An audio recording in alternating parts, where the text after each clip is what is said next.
Hey everybody, it's Pete. Good morning. Welcome to a new episode of today's Best Stock Picks. It is Monday morning, December 14th, 2020. Thank you so much for joining me today. I really appreciate it. If you find these videos helpful, definitely click down and subscribe. That would mean the world to me. If you want to learn more about trading together in real time, click down and click that link about learning about the bootcamp just below the video. So the market paused for a couple of days last week, Thursday and Friday, not a bad thing. The interesting thing, though, is we actually closed above the open, closed strong both days, despite the fact that it looked like we were selling off. So that is leading to a bullish opening today. Obviously, the vaccine news over the weekend, the rollout of Pfizer trucks on the road, I think was being played over and over again this weekend, as it should. It's exciting news. Hopefully taking those steps closer to the world getting back to normal. So we're going to look at some trades today and interesting setups today. We have stuff on breakouts and stuff that are pullbacks. And we're actually going to discuss space for a sec, space and DocuSign, although EA, Electronic Arts, and ATVI are also in play today as well. I have one over the other one and very specific reasons why.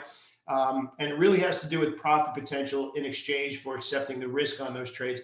I want to talk about space, though, first for a minute, because it's been pretty strong recently, but we constantly talk about chart reading versus tape reading, and tape reading is where you learn to put the clues together. And space is trading down quite a bit this morning, and I want to show you how you could have spotted that on the charts. And even if you didn't get out of the position, let's say you like it as a little bit longer term trade, I just want to start to help train your eye to notice when something different is happening. And that's really where, that's what separates somebody who's just reading the charts and just looking for the patterns versus somebody who's going a little bit deeper, reading the tape and saying, tape change there, there's something going on. I need to pay attention to that. So we're going to take a look at that, and we're going to look at probably around a dozen new trades to take a look at today. So we're going to, as I said, we're going to take a look at space. And the big thing here is the indecision and the failure to follow through. So this indecision candlestick, not that big of a deal, right? Nice bullish move. However, what you would want to see is you want to see follow through. You get a breakout, the last thing you want to do is see it stop. You want to see a breakout and follow through. And that's what we talk a lot about. We want to see it follow up on most of these breakouts with another well-bid candlestick through that level, which means a higher high, a higher low, and closing near the highs. We actually kind of didn't get the exact opposite of that, but we certainly didn't get what we wanted. We went to an inside candlestick. So then what happened after the inside candlestick? So this is the first clue that we didn't get what we wanted. We didn't get another one of these. Well, the next candlestick broke out and failed. So you can see, and I talk about this every day in our game plan meeting where I really drill it home. It failed. And then what happened? All right, it came back a little bit, but then what happened again the next candle? We failed again. So inside candlestick, which is basically invalidating the breakout. Then you get a failure, then you get a lower opening, kind of teases you a little bit that it reverses. But then the next day on Friday, we fail again. So the thing that I want to get across is that the tape is changing to the point where you're failing in the wrong direction. So on this particular move, we failed and bounced back, and then followed through. Here we didn't. So again, it's subtle clues that you might change your trade management. You might decide you want to get out. You might decide to reevaluate. You might decide to lower your share size. Not really a definitive, you should absolutely be doing this. It's more a lesson on pay attention when the tape is talking to you. And you can see right now it's trading down 14% pre-market. So that's one stock. DocuSign is another one. And generally speaking, I don't trade anything that's in a range like this. However, they did have good earnings.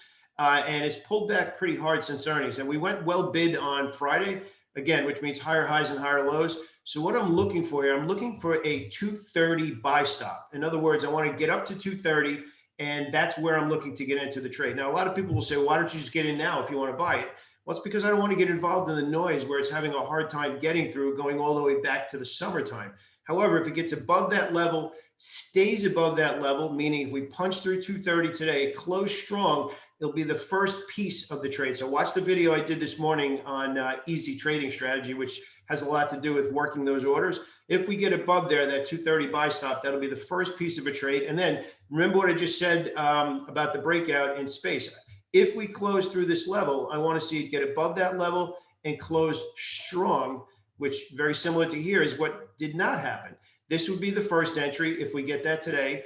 And then if Tomorrow unfolds the same way. I want to see another one of these. I do not want to see another one of these. So it's going to be tier one, probe one, whatever you want to call it. First piece, I'll come up with some kind of fancy trading name, but that's what I'm looking for in DocuSign right now. As far as the energy stocks, we've been talking about them. They're by far the strongest sector over the last couple of months.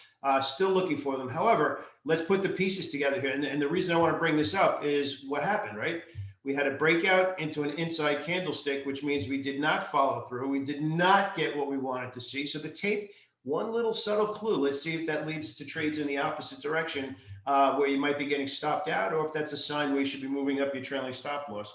Disney, hopefully you got involved in this on Friday. It was a really, really good trading opportunity. We took advantage of it in a way that there were multiple entries for day traders getting involved in the stock. So hopefully you did too. So what is the play today in Disney on the lower opening? Well, I'm not looking to initiate a new swing trade here in Disney today because of how far and how fast it moved last week. I am, however, looking to day trade the stock aggressively as long as it meets our criteria. Best case scenario for me, looking for a little bit longer term play, is the stock pulls back for a day or two, stays within that big bullish gap range, and then we look for a new trade long. A couple of stocks that we're looking on pullbacks right now. LAZR actually pulled back and held the low of where it gapped up here. So I'm looking for a spot to get in above 28, looking for a new run up to 48. SE also pulling back, and this is really a pretty organized one where it had a nice punch through, bearish return up near the highs there. Pulled back now, lower lows for consecutive days. I'm looking to get long SE as well. And the next move that I'm looking for in SE is roughly going to be around $25 to $35 to the upside. So I'm looking at roughly a 225 target should the stock turn around again. CHWY was another good one that we actually said on Friday to keep an eye on because of big numbers last week, got some follow through. And again, we keep talking about this, the quote unquote easier trades. Remember, keep easier in context. The easier trades to have less stress, I guess is a better way to put it. Personally, and what we've been doing in the boot camp is waiting for earnings to come out, not having that overnight stress of whether or not it's going to go up or down, how the earnings were. Let the earnings play themselves out, listen to what the guidance says, listen to what the year over year says, and then if we get follow through, look for those trades the following week. And CHWY is a good example of that, looking for some follow through here again as well. Twitter actually stormed back last week, and you can see where we are as far as historical levels in Twitter. So really, really liking this. I would have liked to have seen a little bit stronger close on Friday, but you can see the breakout level here if you're not long already. Yesterday, yesterday's high would be the spot to look for the next one. A couple of other trades are setting up here. And these are ones that you really need to, as we keep talking about, work your orders. This is an amazing breakout in Zillow. The market's on fire right now. So you have 1, 2, 3, 4, 5 days in a row of it closing above the open. 6 out of the last 7 days. Pretty strong, right? 7 out of the last 8. Pretty strong. However, Friday's price action was a little bit parabolic. So was Thursday's. And now we're opening higher again today. If you have swing traded this stock long and you're looking for exits of profitable trades, today's higher open is actually a pretty good one to move up those trailing stops. That's what I would be doing. Roku is another one. Really good, clean breakout. We've had a couple of good trading days here. Andrew actually has been on this in our community for a bit now. But now it's sitting at all-time highs. What is the fresh catalyst for this stock to continue to trade higher? This will be one of those situations where I'm going to be day trading it, not going to be looking for another swing trade until the stock pulls back a little bit. But again, it needs to be in your list every day if you're an active day trader because it gives volatility. It's readable if you understand how to read the tape. Just force it to have that criteria. Twilio. TWLO, Twilio is the stock. You can see again, let's actually zoom out here a little bit. You can see where we are from historical numbers. So we're at or near all-time highs right now. Again, we joke around. How do you not love that? And this is what you want to see. You want to see this kind of full. See, so we're actually up $3.50 here. This is what you do want to see on breakouts. You want to see a breakout, and then you want to see it followed up. Remember last week we talked about holding the bid. When it pushes up and pauses, you want to see them holding that bid. And we did not see that in LAZR after that news spike to the upside. They did not hold the bid. Now we pulled all the way back, and now we're looking for the buyers to step back in. Twilio actually did hold the bid, so we're looking to trade this through the breakout. Two stocks that are at the top of the list today that I wanted to talk about, Electronic Arts. You can see very strong the last couple of weeks, but limited upside, right? maybe another $5 or $6 in this trade. If you compare that to ATVI, actually, let's zoom this one out to the monthly chart, you can see where we are. We're actually looking to punch through to all-time highs. So out of the two, I'll be focusing on ATVI. So a lot going on this week, including FOMC. Let's hope that we start to see some really amazing headlines about vaccines and the efficacy of it. So if that comes down the pipe, we've been talking about it for a while now, that the market is a discounting mechanism 6 months into the future. So that what we're doing now, if you're looking for longer term positions, that's what you're talking about, building those positions. If you believe that where a lot of these stocks, including the airline stocks, the energy stocks, and the cruise line stocks, and pretty much anything else that you can think of that's get out of the house stocks, maybe even some restaurant stocks, that that kind of Darden Industries and that kind of stuff. So there's a lot to consider right now. This is just an amazing time to be a stock trader right now. There's so much going on. There's daily volatility. There's weekly volatility. There's monthly opportunity out there to see your account grow slowly each month. You just need structure. That's it. You need some structure. So hopefully these videos are helping.